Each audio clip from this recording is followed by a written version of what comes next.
Okay, so we're going to start a new book today. It's American Government, and we're going to start off just getting our feet wet with reading the first chapter. It's a short chapter, and I think it's good to read it because it really talks about foundational definitions of words like patriotism and what it means to be an American. So for the 26th, Tuesday, I want you to read pages 4 through 7 and complete section review on page 7. For the 27th, I want you to read pages 7 through 11 and complete the section review on page 11. And then on the 28th, I want you to read pages 12 through 14 and complete section review on page 14. Page 14, excuse me.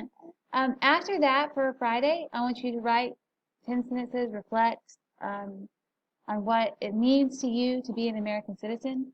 After reading the chapter, you should have a little bit more of a foundation of what it is to be an American citizen. So you can write about how your idea has changed, how it hasn't changed, of what it means to be an American citizen, and being patriotic. And then that will be your work for this week for American Government. Please let me know if you have any questions. Thank you.